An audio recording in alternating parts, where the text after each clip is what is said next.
오늘부터 여기 월세방으로 가세요.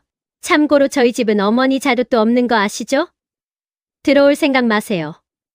아직 남편의 뼈가루가 채 식기도 전이었다. 장례식장 주차장, 검은 상복을 입은 영숙의 손에 며느리가 쥐어준 것은 위로금이 아닌 꼬깃꼬깃한 종이 한 장이었다. 어머님, 이해하시죠? 아버님 병원비 내느라 그 집 보증금 다 뺐어요. 영숙이 떨리는 손으로 종이를 펼쳤다. 보증금 300에 월세 20, 반지하. 기가 막혀 말이 나오지 않았다. 평생을 금지옥 키운 아들놈은 며느리 뒤에 숨어 먼 산만 바라보고 있었다. 민호야, 내 처말이 사실이냐? 내 아비가 묻힌 흙도 안 말랐는데 나보고 지금 곰팡이 핀 지하방으로 들어가란 말이냐? 엄마, 나도 힘들어서 그래요. 그동안 엄마도 편하게 살았잖아요. 이제 우리도 좀 살아야지. 영숙의 가슴이 무너져 내렸다. 이것들이 내 등골을 빼먹다 못해 이제는 뼈골까지 발라먹으려 드는구나. 영숙은 입술을 깨물며 하늘을 올려다보았다. 억장이 무너진다는 게 이런 거구나 싶었다. 사연 시작 전 구독과 좋아요를 눌러주시고 어디서 듣고 계신지 댓글 남겨주시면 그곳으로 행운이 가득 깃들기를 기도하겠습니다. 장례식장 앞마당에는 을씨년스러운 바람만이 불었다. 며칠 밤낮을 울어 퉁퉁 부은 영숙의 눈가는 짓물러 있었지만 눈앞에 선 아들과 며느리의 표정은 건조하기 짝이 없었다. 마치 처리해야 할 귀찮은 짐을 빨리 치워버리고 싶어하는 사람들처럼 보였다. 영숙은 믿기지 않는 현실에 멍하니 서 있었다. 남편이 떠난 지 불과 사흘, 아직도 남편의 온기가 손끝에 남아있는 것 같은데 자식이라는 것들은 벌써 재산 계산을 끝내고 어미의 거처까지 멋대로 정해버린 것이다. 영숙은 떨리는 손으로 며느리 지은이 내민 계약서를 다시금 내려다보았다. 주소지는 여기서 버스로 1시간은 좋게 걸리는 변두리, 그것도 습기가 차서 여름이면 벽지에 곰팡이 꽃이 핀다는 그 동네 반지하 방이었다.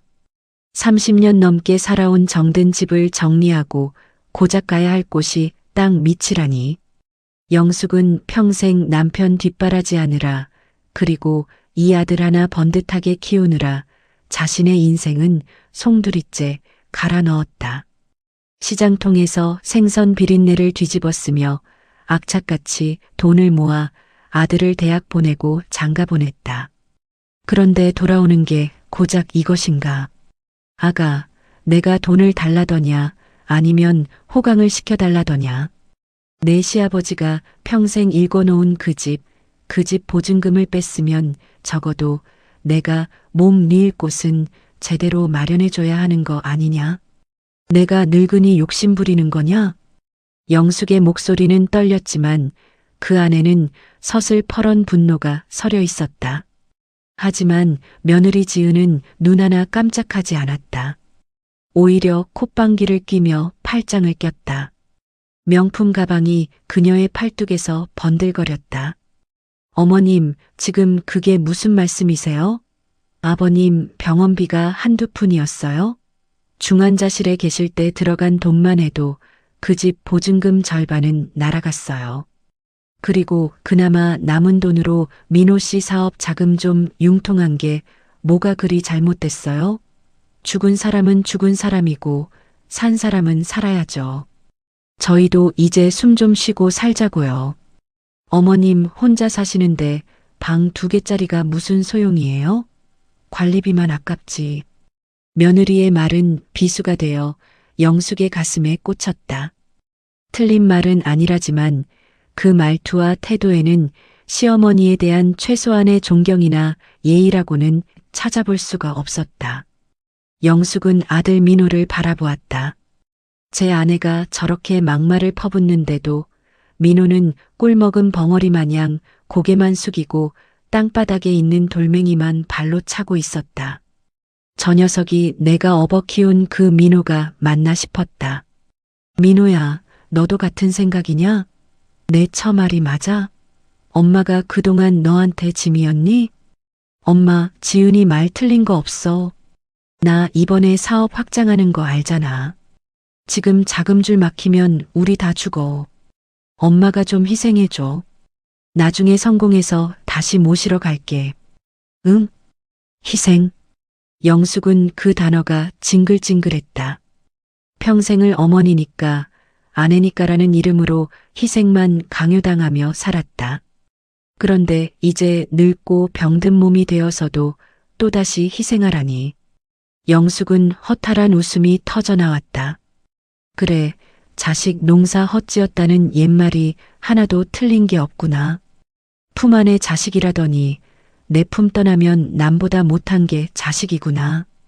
영숙은 며느리의 손에서 계약서를 낚아채듯 받아들었다. 종이가 구겨지는 소리가 영숙의 찢어진 마음소리 같았다. 알았다. 더는 긴 말 안 하마. 내 발로 갈 테니 걱정 말아라.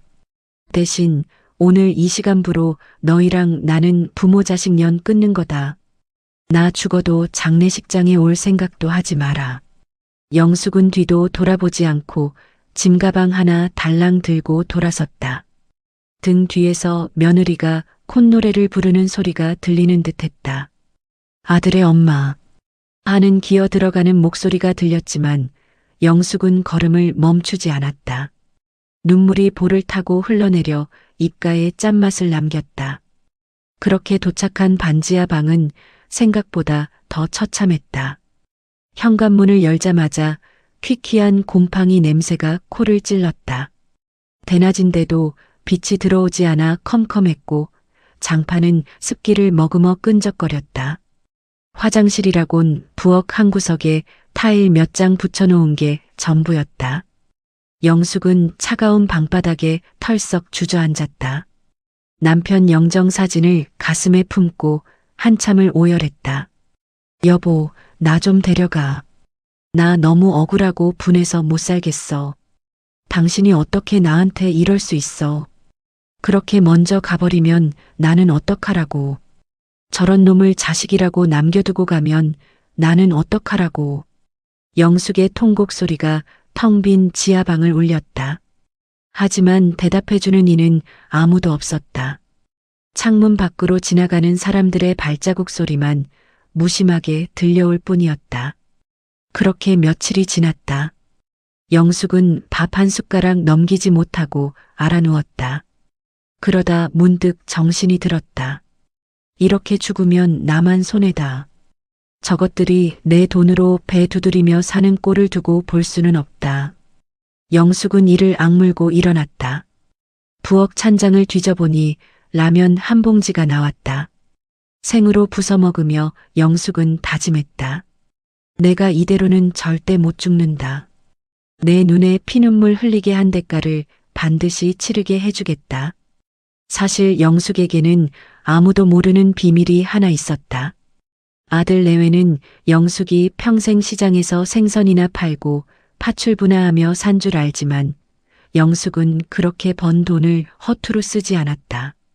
남편 몰래 그리고 아들 몰래 조금씩 사모았던 자투리 땅들이 개발되면서 엄청난 보상금을 받았고 영숙은 그 돈을 종잣돈 삼아 부동산 투자에 눈을 떴다. 겉모습은 촌스러운 할머니였지만 그녀의 머릿속에는 대한민국 부동산 지도가 들어 있었다. 그녀가 움직이는 자금만 500억.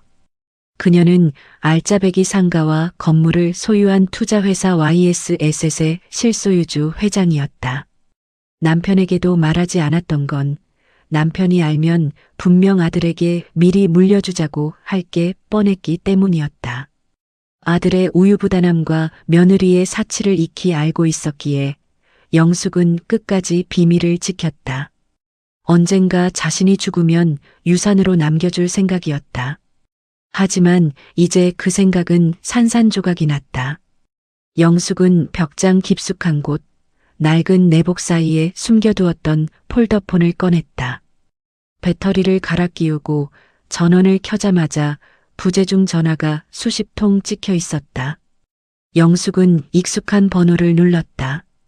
신호가 가자마자 상대방이 전화를 받았다. 회장님, 며칠째 연락이 안 되셔서 얼마나 걱정했는지 모릅니다. 상은 잘 치르셨습니까? 장례식장에 사람을 보낼까 하다가 회장님 뜻을 몰라서. 김 실장의 다급한 목소리였다. 영숙은 목을 가다듬었다. 김 실장, 나다. 장례는 잘 끝났다. 아니, 끝난 게 아니라 이제 시작이지. 네, 그게 무슨 말씀이십니까? 어디 불편하신 데라도. 아니, 난 멀쩡하다. 아주 정신이 번쩍 드는구나. 김 실장, 지금부터 내가 시키는 대로 움직여라. 우리 아들놈 박민호 이름으로 된 대출, 그리고 며느리 최지은이 쓴 카드 내역 싹 다 조사해서 가져와. 그리고 내가 소유한 S아파트 105동 1204호, 거기 입주자 명부 다시 확인해. 1204호요? 거기는 이번에 새로 입주한 신혼부부가 사는 곳 아닙니까? 전세 계약한 지 얼마 안 된. 그래, 그게 내 아들놈 내외다. 그것들이 내 돈으로 전세금 치르고 들어간 거야. 당장 내일부터 그 집 전세 계약 내용 검토하고 법적으로 내가 할 수 있는 게 뭔지 알아봐.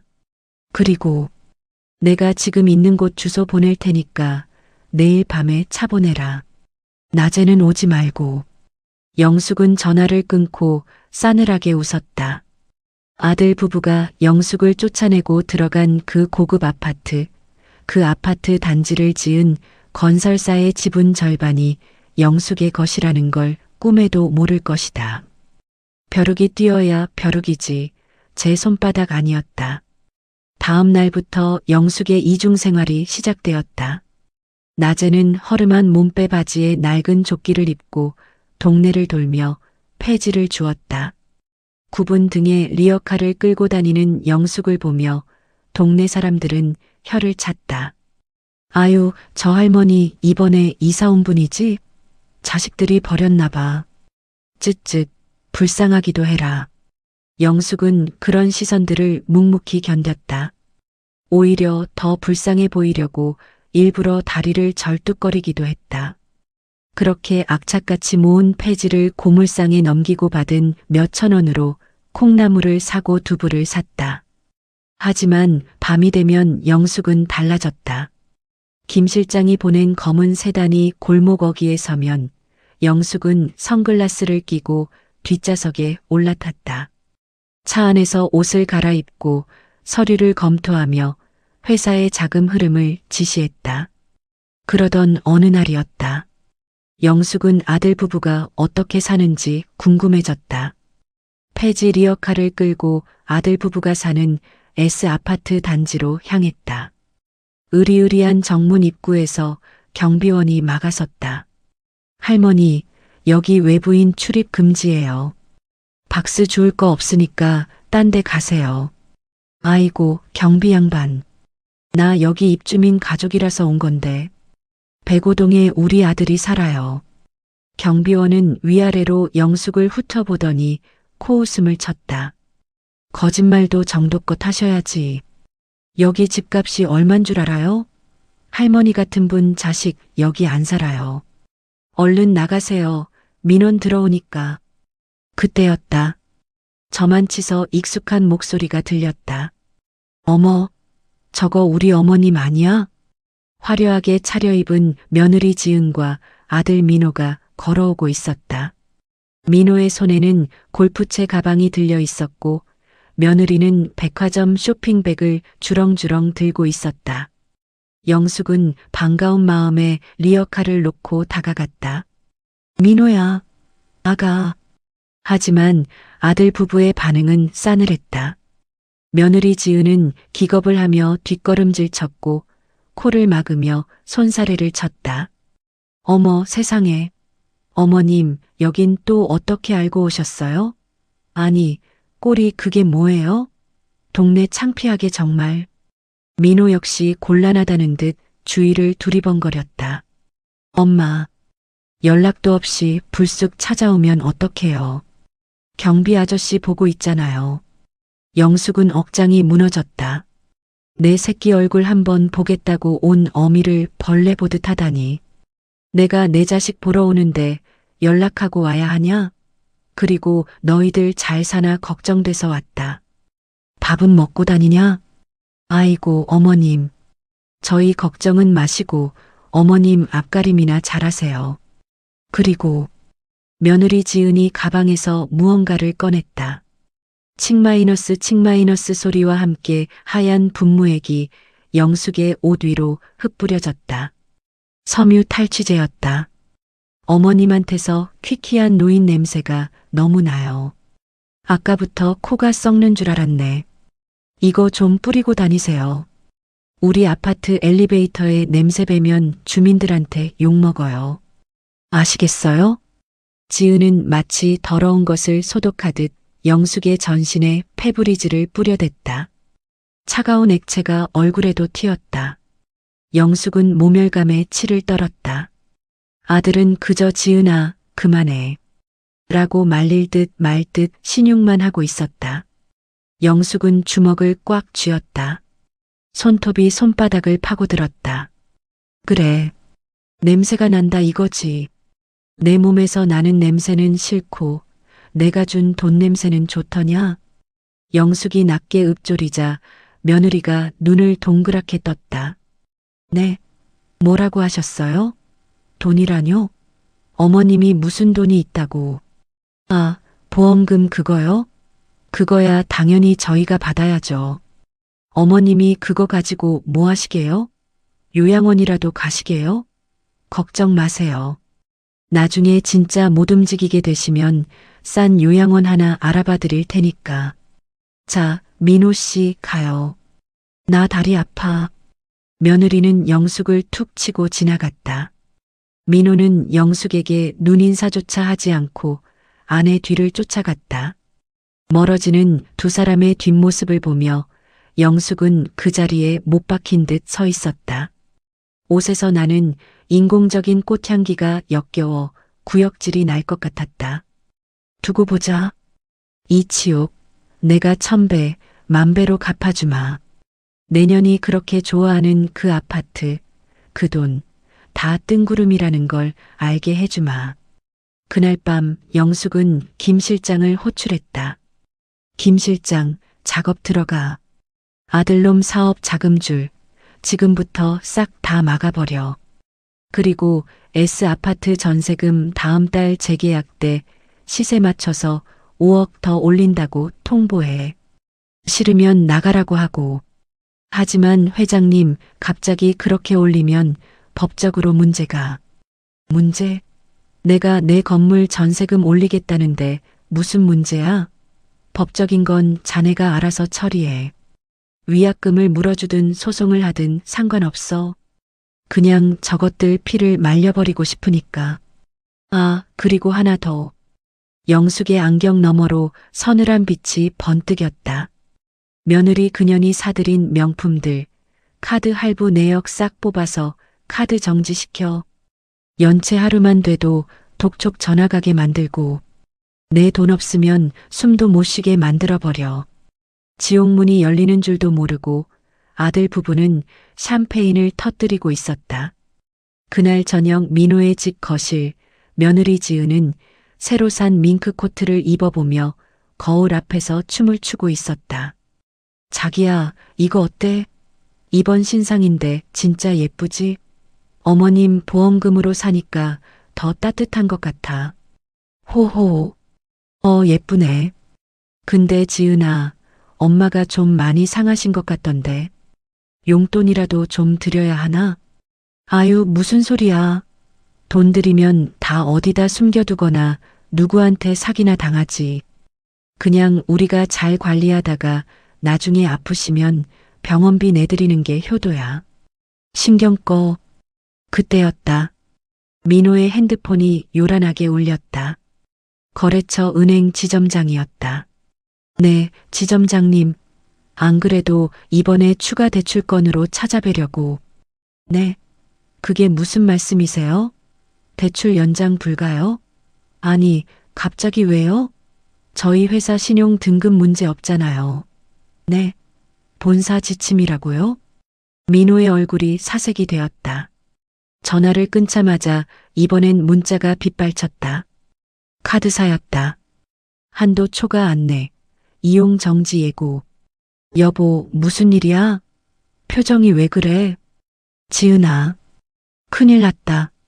자금줄이 다 막혔어.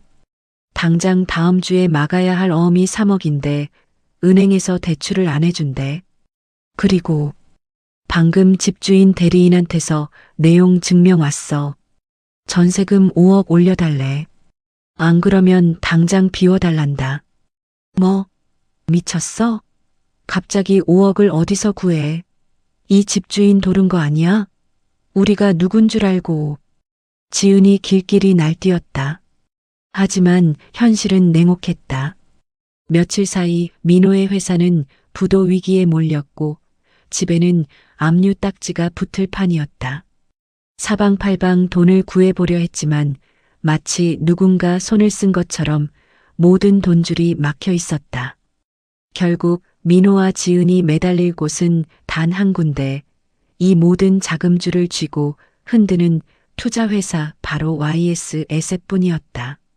소문에 의하면 YS 에셋의 회장이 엄청난 현금 부자라 한 번만 잘 보이면 죽은 기업도 살려낸다고 했다. 여보, 우리 거기 가보자. YS 에셋 본사. 가서 회장님 바짓가랑이라도 붙잡고 빌어보자. 당신 사업 아이템 좋으니까 투자 좀 해달라고. 그리고 이 집 문제도 그 회사가 해결해 줄 수 있을지도 몰라. 지푸라기라도 잡는 심정으로 아들 부부는 YS 에셋 본사로 향했다. 며느리 지은은 회장님께 잘 보여야 한다며 가장 비싼 옷을 골라 입었고 백화점에서 최고급 한우 세트까지 샀다. 으리으리한 빌딩 숲 사이 YS 에셋 사옥은 위용을 뽐내고 있었다. 1층 로비에 들어서자 대리석 바닥이 반짝거렸다. 긴장한 민호와 지은이 안내 데스크로 향하려는데 로비 한 구석에서 청소부 복장을 한 할머니가 대걸레질을 하고 있었다. 푹 눌러쓴 모자와 마스크 때문에 얼굴은 잘 보이지 않았지만 허리가 굽은 모양새가 어딘가 난직었다. 지은은 하필이면 자기들 가는 길을 막고 청소하는 할머니가 거슬렸다. 뇌물로 쓸 한우 세트가 무거워 짜증이 나던 차였다. 아니, 아줌마, 눈을 어디다 달고 다니는 거야? 손님이 지나가면 좀 비켜야 할 거 아니에요. 재수없게. 지은이 신경질적으로 소리치며 할머니를 밀쳤다. 할머니는 힘없이 바닥에 나뒹굴었다. 대걸레 떼국물이 튀어 지은의 구두에 묻었다. 아, 내 구두. 이거 얼마짜린 줄 알아? 아, 진짜. 오늘 일진 왜 이래? 지은은 넘어진 할머니에게 사과는커녕 삿대질을 해댔다. 민호도 덩달아 거들었다. 아줌마, 조심 좀 하시지. 비싼 옷 다 버렸잖아요. 할머니는 아무 말 없이 고개를 숙인 채 천천히 일어났다. 모자 챙 아래로 번뜩이는 눈빛이 두 사람을 쏘아보았지만 흥분한 그들은 알아채지 못했다. 그때 엘리베이터 문이 열리고 말끔한 정장 차림의 김 실장이 뛰어왔다. 무슨 일입니까? 소란 피우지 마세요. 아, 저기 실장님 되시나요? 저희는 백오동 입주민이자 주식회사 민호의 대표 박민호입니다. 회장님을 뵙기로 약속이 되어 있어서. 근데 이 청소부 아줌마가 제 아내 구두를 망쳐놔서요. 직원 교육 좀 똑바로 시키셔야겠어요. 민호가 거만하게 명함을 내밀었다. 김 실장은 넘어진 청소부를 보고 흠칫 놀랐지만 이내 평정심을 찾고 싸늘한 표정으로 민호를 바라보았다. 청소부라. 실수하신 것 같군요. 일단 올라오시죠. 회장님께서 기다리십니다. 네. 아, 네. 감사합니다. 여보, 얼른 와. 구두는 나중에 닦고. 아들 부부는 회장을 만날 수 있다는 기쁨에 청소부는 까맣게 잊고 김 실장의 뒤를 따라 엘리베이터에 탔다. 닫히는 문틈 사이로 청소부 할머니가 모자를 벗는 모습이 보였다. 희끗희끗한 머리카락이 드러났다. 최고층 회장실 앞. 육중한 나무문 앞에서 민호와 지은은 마른 침을 삼켰다. 여보, 떨지 마. 그냥 우리 사정 잘 말하고 돈 좀 빌려달라고 하면 돼. 내가 선물도 준비했잖아. 그래, 잘 될 거야. 여기 회장님이 여자라니까 지은이 내가 잘 좀 말씀드려봐. 같은 여자끼리 통하는 게 있겠지. 김 실장이 노크를 하고 문을 열었다. 회장님, 손님들 모셔왔습니다. 네, 들이세요. 방 안에서 들려오는 목소리.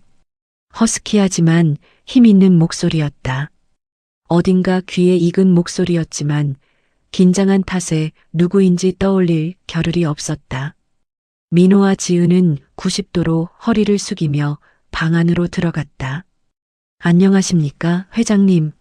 귀한 시간 내주셔서 정말 감사합니다. 저는 박민호라고 합니다. 저희가 약소하지만 성의 표시로 선물도 준비했습니다. 두 사람은 고개도 들지 못하고 바닥만 보고 있었다. 넓은 회장실 안에는 정막만이 감돌았다. 회장석 의자는 창밖을 향해 돌아가 있어 회장의 등받이만 보였다. 선물이라. 한우 세트인가 보네.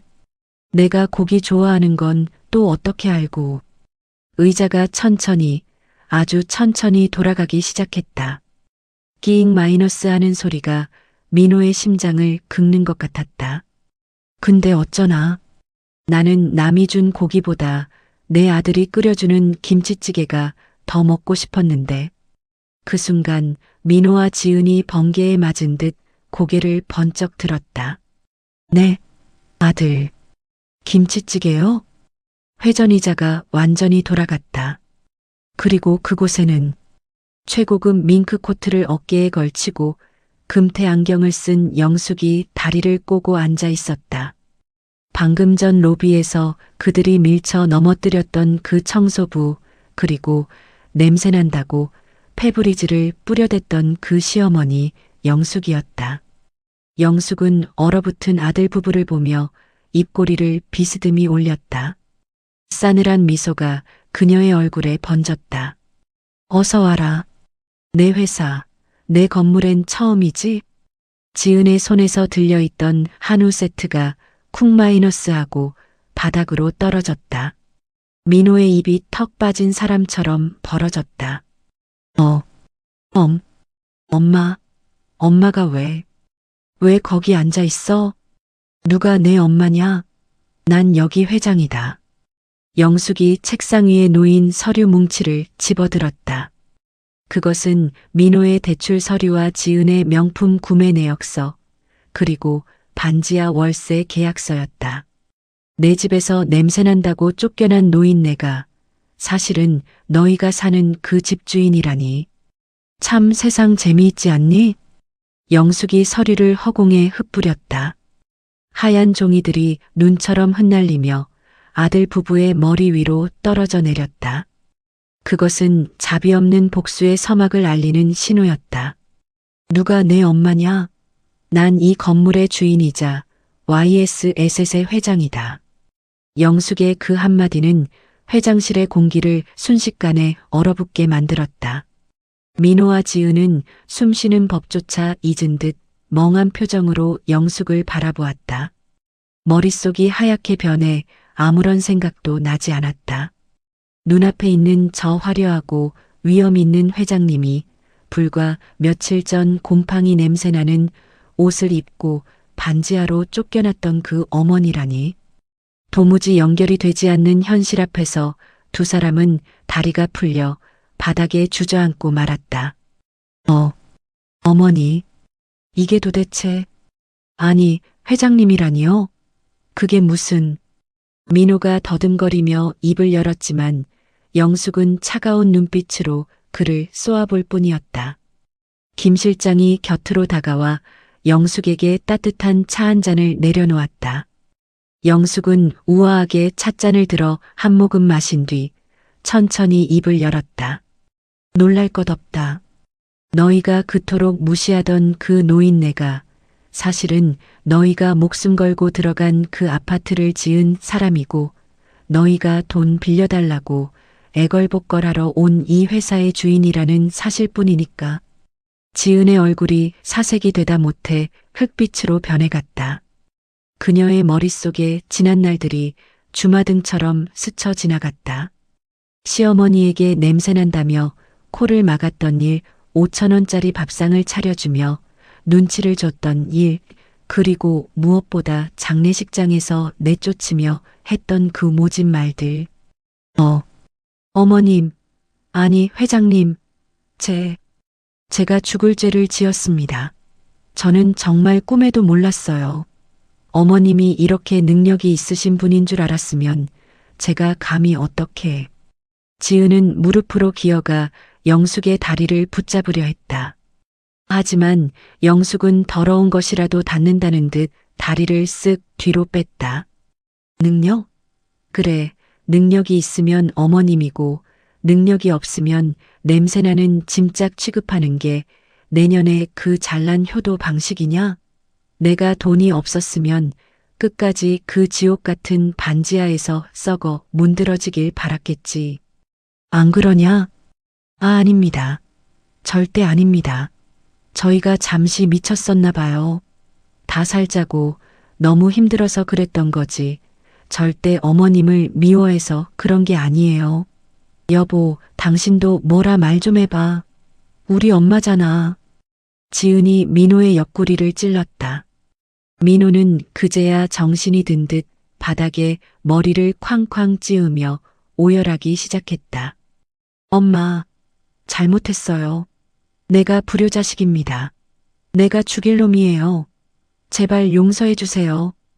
영숙은 그 꼴을 보며 헛웃음을 지었다. 불과 1시간 전만 해도 로비에서 자신을 밀치고 모욕을 주던 그 기세등등함은 온데간데 없었다. 돈 앞에서는 부모도 버리더니 더 큰 돈 앞에서는 자존심도 버리는 꼴이라니. 영숙은 책상 위에 놓인 녹음기를 집어들었다. 너희가 힘들어서 그랬다고? 정말 그렇게 생각하냐? 어디 한번 들어보자꾸나. 내년에 그 진심이 뭐였는지.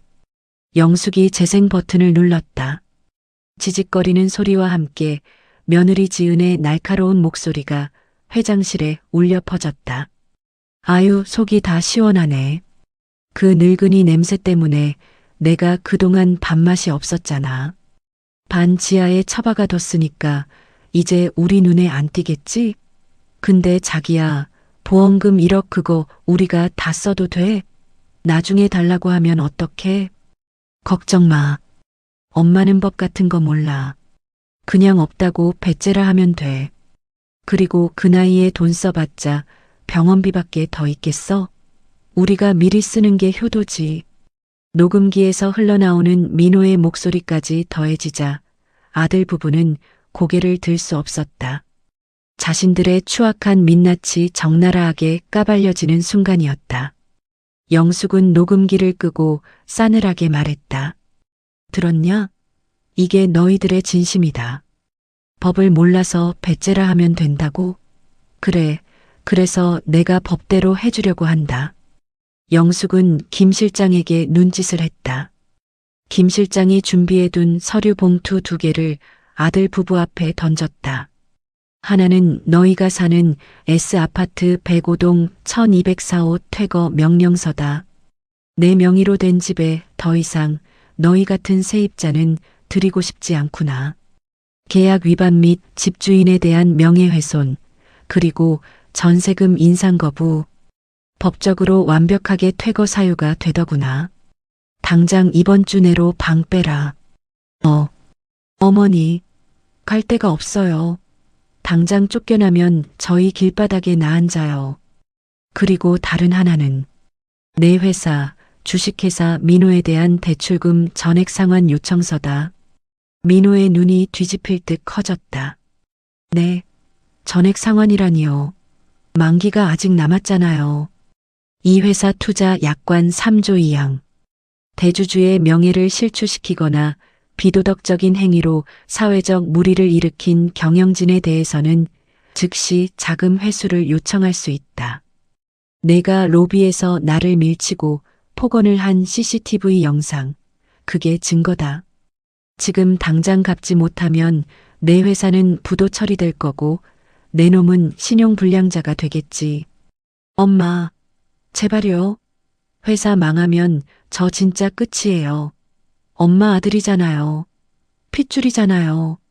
한 번만 살려주세요. 민호가 영숙의 바짓가랑이를 잡고 늘어졌다. 눈물 콧물 범벅이 된 아들의 얼굴을 내려다보는 영숙의 눈가에도 물기가 맺혔다. 가슴이 찢어질 듯 아팠다. 하지만 여기서 마음이 약해지면 이 못난 자식들은 평생 정신을 차리지 못할 것이다. 썩은 살은 도려내야 새 살이 돋는 법이다. 영숙은 독한 마음을 먹고 아들의 손을 뿌리쳤다. 핏줄? 그래, 내 핏줄이니까 내가 마지막으로 베푸는 자비가 있다. 영숙이 책상 서랍에서 꼬깃꼬깃한 종이 한 장을 꺼내 던졌다. 그것은 며칠 전 며느리가 영숙에게 던져주었던 바로 그 반지하 월세 계약서였다. 보증금 300에 월세 20. 너희가 나를 보냈던 그 방 아직 비어 있다더라. 내가 집주인한테 말해서 보증금은 내가 내줬다. 너희는 몸만 들어가면 돼. 어머님, 거길 어떻게 살아요? 곰팡이 냄새나고 햇빛도 안 드는 데서 어떻게 살라고요? 저 못해요. 절대 못해요. 지은이 악을 쓰며 발버둥 쳤다. 영숙은 자리에서 벌떡 일어났다. 내가 살라고 한 곳이다. 너희는 되고 나는 안 된다는 법이 어디 있냐? 너희가 나한테 그랬지? 산 사람은 살아야 한다고. 그래, 너희도 거기서 한번 살아봐라.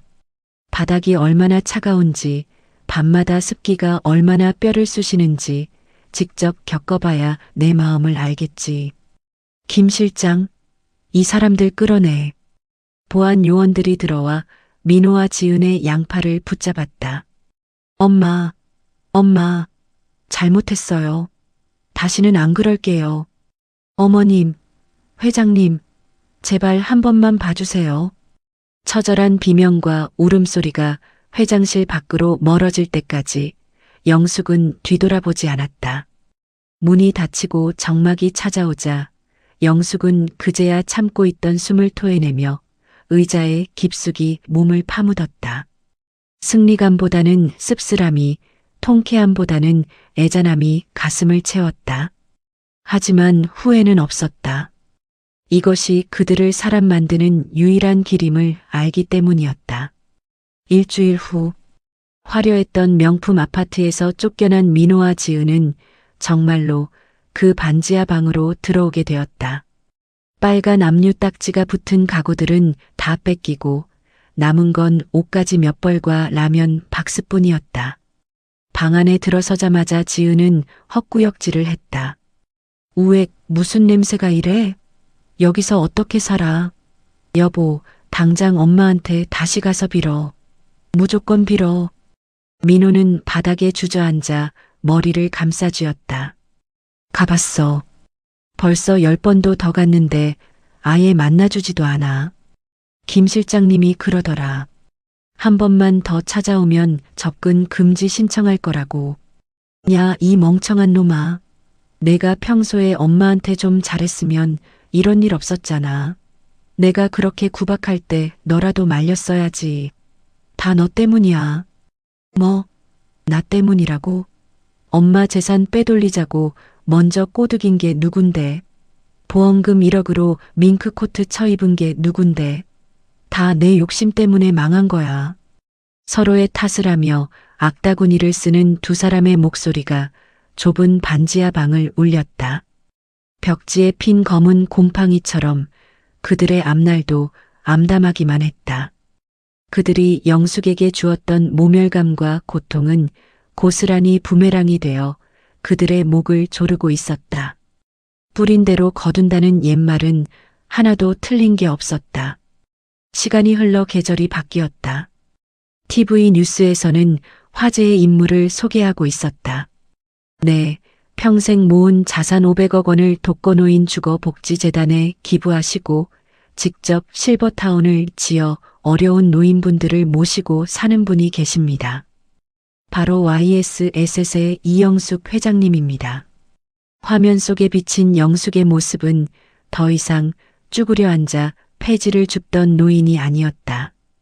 단아한 정장을 입고 환하게 웃으며 봉사활동을 하는 그녀의 얼굴에는 기품과 여유가 넘쳤다. 그녀의 옆에는 새로운 양아들이 된 예전에 그녀를 도와주었던 착한 청년이 든든하게 서 있었다. 반지하 방에서 퉁퉁 부른 라면을 먹던 민호와 지은은 멍하니 TV를 바라보았다. 엄마.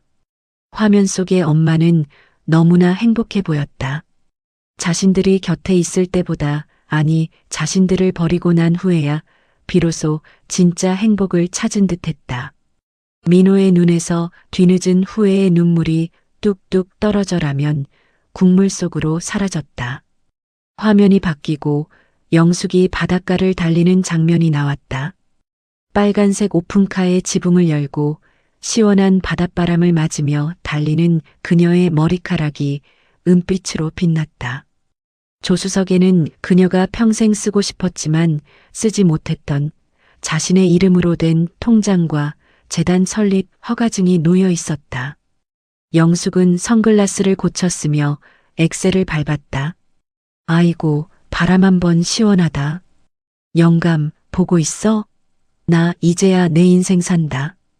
자식 농사는 흉년이었지만 내 인생 농사는 이제부터 대풍년이야. 걱정 말고 푹 쉬어. 나도 실컷 즐기다 갈 테니까. 눈부신 햇살이 영숙의 앞길을 비쳤다.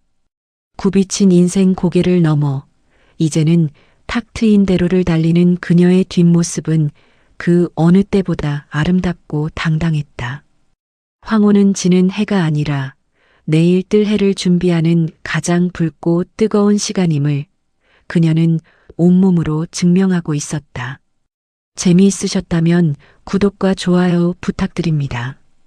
영상 제작에 큰 힘이 됩니다.